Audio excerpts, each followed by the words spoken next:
Hello friends, आज हम लोग रविन्द्रनाथ टैगोर की लिखी एक और पोएम डिस्कस करने जा रहे हैं जिसका टाइटल है I am like a remnant of a cloud. ये पोएम नंबर 80 है जो कि इनकी पोइट्री कलेक्शन गीतांजलि से ली गई है। इसका जो इंग्लिश में ट्रांसलेशन हुआ है उसका टाइटल है सॉन्ग ऑफरिंग्स।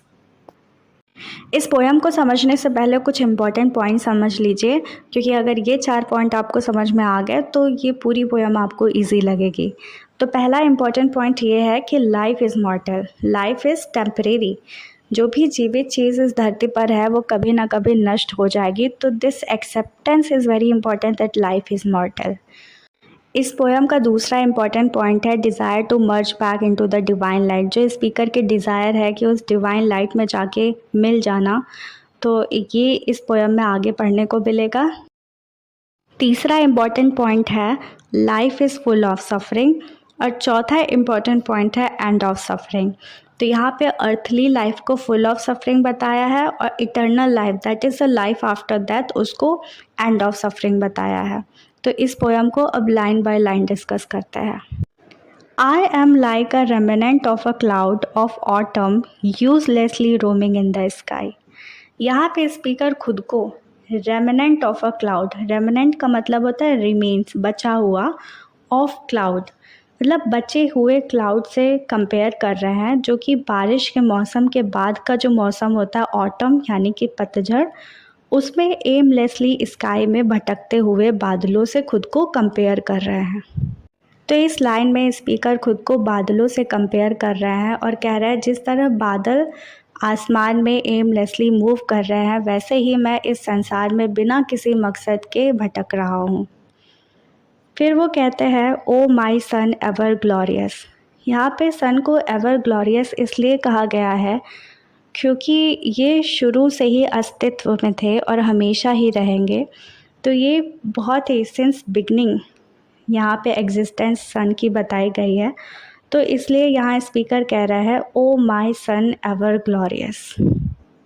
इस पोएम को पढ़ते हुए ऐसा लगेगा कि जैसे एक क्लाउड सन से बात कर रहा है और वो बात करते हुए कहता है thy touch has not yet melted my vapour. Cloud कह रहा है कि ये जो योर टच मतलब सूरज की जो रोशनी है उसने अभी तक की उसके वेपर को मेल्ट नहीं किया है। तो स्पीकर कहना ये चाहते हैं कि ये जो डिवाइन लाइट है उसकी जो रोशनी है, उसकी जो लाइट है, उसने अभी भी स्पीकर के अंदर के अहंकार अज्ञानता को नष्ट नहीं किया है। वेपर का मतलब ईगो, अहंकार, अज्ञानता। तो ये जो डिवाइन लाइट है उस लाइट ने अभी भी स्पीकर के अंदर की अज्ञानता को नष्ट नहीं किया है। आगे स्पीकर कहते हैं making me one with thy light. तो यहाँ पे स्पिरिचुअल यूनियन चाहते हैं स्पीकर उस डिवाइन लाइट से कि उनकी जो सोल है वो मिल जाए उस डिवाइन लाइट से। आगे कहते हैं एंड दस I count month year separated from the. तो जैसे ही स्पीकर इस अर्थली लाइफ पे इंटर करते हैं वो उस डिवाइन लाइट से सेपरेट हो जाते हैं।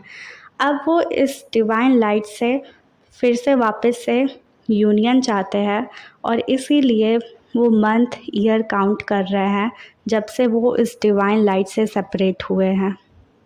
आगे स्टैंजा में स्पीकर कहते हैं if this be thy wish and if this be thy play. अगर यही तुम्हारी इच्छा है और यही तुम्हारा खेल है, तो यहाँ पे कहने का मतलब स्पीकर अपने आप को गॉड को एज अ टॉय रिप्रेजेंट कर रहा है। तो then take this fleeting emptiness of mind. तो मेरे अंदर की, फ्लीटिंग का मतलब होता है टेम्परेरी, जो थोड़े ही समय तक रहने वाला हो। तो मेरे अंदर के थोड़े समय तक रहने वाले खालीपन को ले लो, पेंट इट विद कलर, और इसे रंगों से भर दो। Guild it with gold. Guild का मतलब होता है हाईलाइट करना, तो इसको गोल्डन कलर से हाईलाइट कर दो। Float it on the wanton wind. Wanton का मतलब होता है तेज हवा का झोंका जिसे नियंत्रण ना किया जा सके। तो float it on the wanton wind, तो उसे वांटन विंड में उड़ा दो। And spread it in varied wonder, और इसको स्कैटर कर दो थ्रू आउट द वर्ल्ड, पूरी दुनिया में फैला दो। अब इस पोएम के लास्ट स्टैंजा को भी पढ़ लेते हैं।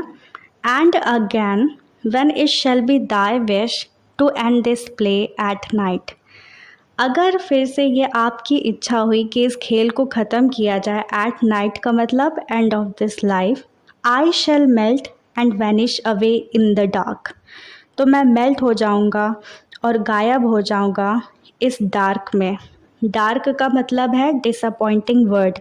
तो यहाँ पे जो स्पीकर है वो वैनिश हो जाएंगे इस डिसअपॉइंटिंग वर्ड पे।